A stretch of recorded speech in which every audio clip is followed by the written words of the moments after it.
How's it going, everyone? Welcome back to another Peak Stasis video. This video is a video I've been wanting to make for quite some time. Evil is an interesting topic. While it's obvious that evil is simply defined as absurdly immoral or wicked, when you think about how this applies to people, it becomes increasingly vague what makes something evil.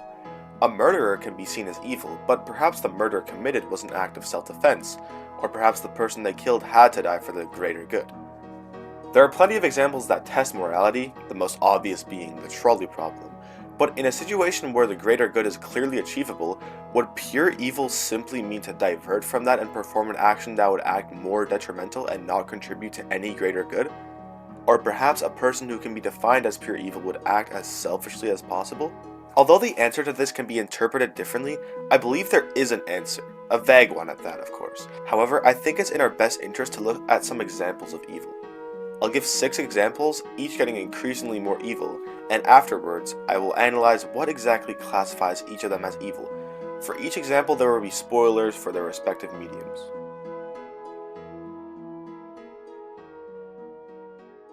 Firstly, at the top, Eren Yeager.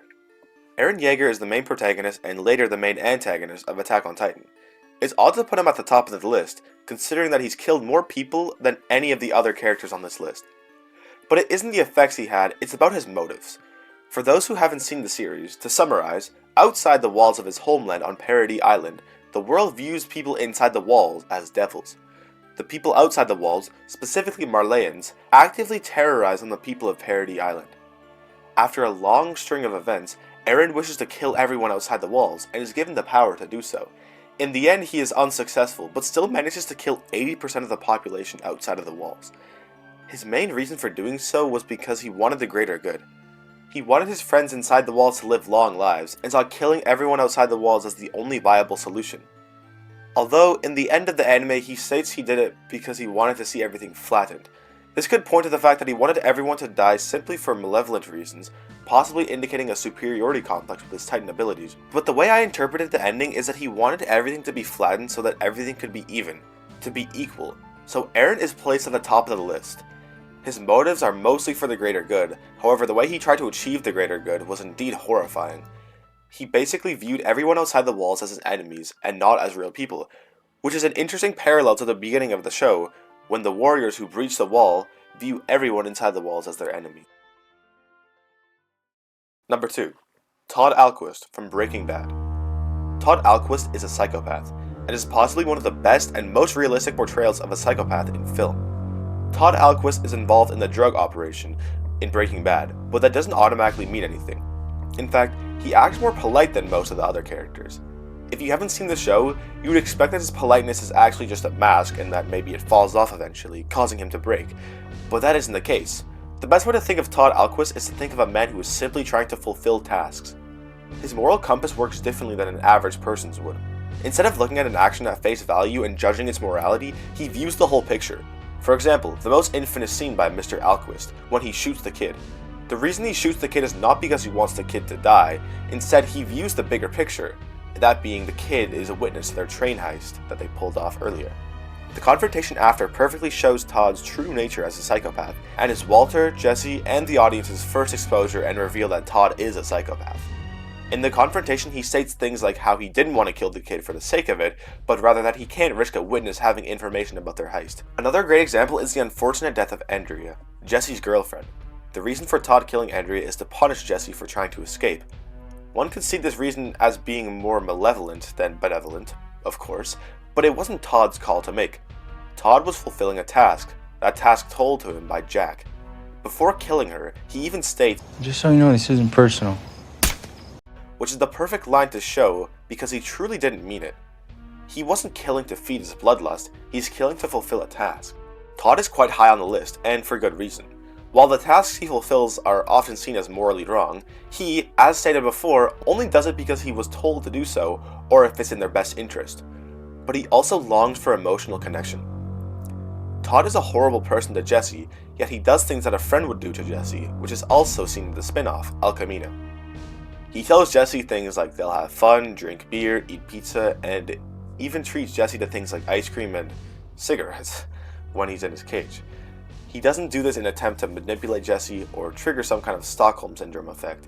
He does it because he really just wants a friend. It's likely that Todd also has severe social issues.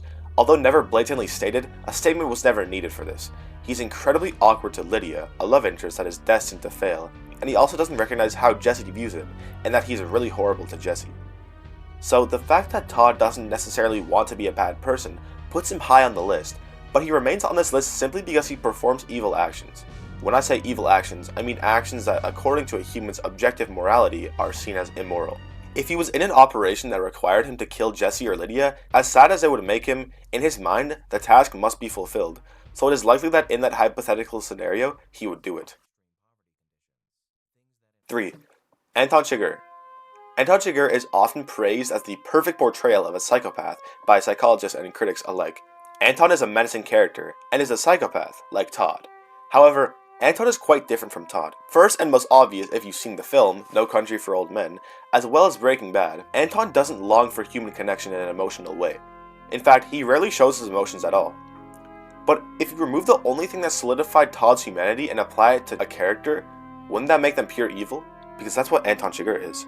Not necessarily pure evil, but definitely evil.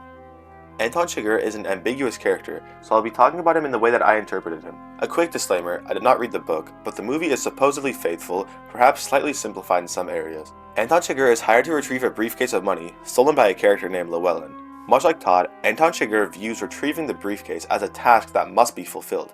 In all of his dialogue, it is clear that he can't take no for an answer, and if he receives no as an answer, he will either persist until he's satisfied, or will find another efficient way of doing it. He kills with reason, not out of desire for bloodlust.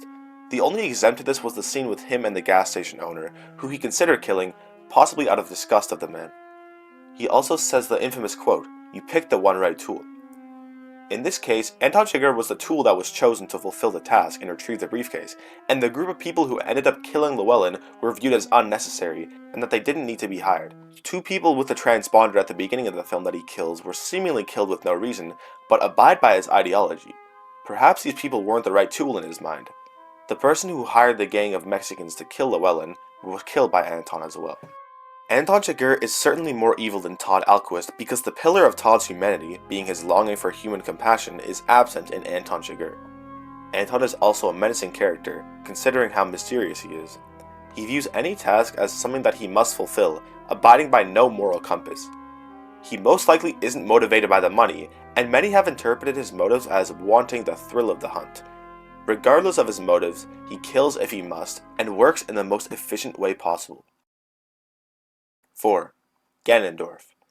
Ganondorf is an odd addition to this list, but I do think he fits below here. Although existing within a children's game, therefore unable to be as brutal as Anton, Todd, or Aaron, Ganondorf is evil in more of a hardwired way. What I mean by that is, Ganondorf was essentially under the influence of the curse from a being called Demise. Ganondorf is the holder of the Triforce of Power and has simple motives, to rule over Hyrule. This motive is different from the previous examples, as it is purely selfish.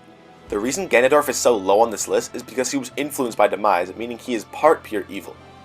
Ganondorf was the only male to have been born from the Gerudo people in 100 years. In the Gerudo culture, only one male can be born every 100 years. This man that is born is destined to become the leader of the Gerudo. The fact that Ganondorf was special from birth gave him a superiority complex. Ganondorf can also be viewed as an unstoppable force. To gain more power, he must open the Sacred Realm to gain access to the Triforce. To do so, he has to gather 3 spiritual stones, each of which are guarded by a race of people. He can't simply take them, however, so instead he threatens each race of people. He curses the Deku Tree, holder of the Kokiri Emerald, he curses the Guardian Spirit of the Zora, Lord Jabu Jabu, with an anemone, and he blocks off the Goron race's only food source in Dodongo's Cavern. He also shows loyalty to the royalty of Hyrule, shown in one of the most iconic cutscenes of all time. Not because he truly pledges loyalty, but rather because he has to achieve his goal. Ganondorf's writing isn't as complex as the other characters, however, that fact does speak volumes of its own. His simple goals and simple mind make it easier to see his evil. Although Ganondorf himself may not be seen as pure evil, or at least his actions don't demonstrate enough, he certainly is at least partially pure evil. One could argue that Ganon, the incarnation of the Triforce of Power, is pure evil, but we're not going to be talking about him because he's very ambiguous, especially in Ocarina of Time, which is the version of Ganondorf I base this off of.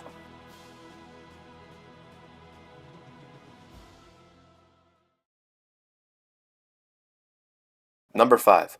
Judge Holden. To some of you, the name Judge Holden may sound familiar, and to others, maybe not. Judge Holden is a character in the historical fiction Western epic called Blood Meridian, written by Cormac McCarthy, who wrote No Country for Old Men, the book that Anton Chiger originates from. Judge Holden is perfectly described as just an enigmatic character, so complex that scholars and casual readers still debate what he resembles to this day, decades after its release. To give background, Blood Meridian is a Western story that indulges in the events that occurred on the Texas-Mexico border in the mid-19th century, loosely based off a band called the Ganondorf Gang. It is a gruesome topic, and I'll give a trigger warning for graphic subject matter from now on.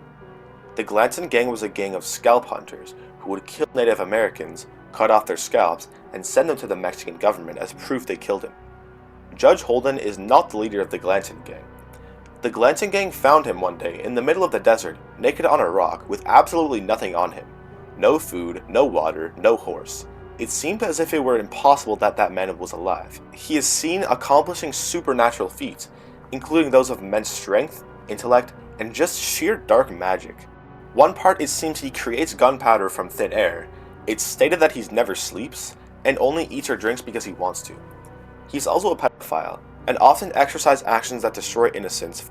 Instead of doing so to make people better and help them grow, he does it because he is simply evil. He kills people, not for the greater good, not to fulfill tasks, not for his own personal gain. He does it because he is evil, and one could argue that he does it to fulfill tasks, but he only fulfills these tasks because he wants to, because he is evil. He often tells stories around a campfire, one of which basically states that he believes people shouldn't be told the answer to anything, and instead learn the hard way. Learn which door doesn't have death behind it, or die. The Vile Eye, an expert analyst, did a video on Judge Holden which goes into depth. He brings up the idea that Judge Holden could represent the purest incarnation of the devil himself. He isn't the leader of the Ganondorf Gang, he essentially acts as the one who does the most work, who tells them what to do. He tells Ganondorf what to do and how to lead their gang into hell, as if he were the devil, whispering in Ganondorf's ear. He's also an incredibly intelligent person. He's proclaimed by many the most intelligent man in North America. He spoke different languages, was an expert fiddle player, which could be another reference to the devil who played the fiddle. He was mysterious and he had supernatural abilities. But above all else, Judge Holden was indeed pure evil. 6. The final example isn't necessarily a character, but I thought I would include it. The idea of evil from Berserk. The idea of evil, as stated, is not a character. The idea of evil is, as its name states, it is not an entity, it is not a person, it is not a god. It is the general idea of evil. It's a hard to interpret concept, and many people have interpreted it differently, so this is my interpretation based on multiple sources and from the source material. The idea of evil resides within all. Any evil action, no matter who or what caused it, was the idea of evil. The idea of evil didn't necessarily cause it to happen, rather the idea of evil was the reason. That explanation I gave really sounds like it makes no sense, but it's because it is the embodiment of all that is evil. The chapter of Berserk that contains the idea of evil was removed from the story, which is odd. However, I believe the reason is not because it wasn't canon, rather that Kentaro Miura didn't want too much information about it revealed. There isn't much information to give otherwise. It is the simplest and most evil portrayal of evil, not shown by action, but by concept. So, after all this, what can evil be classified as? Well, evil is something that humans must define.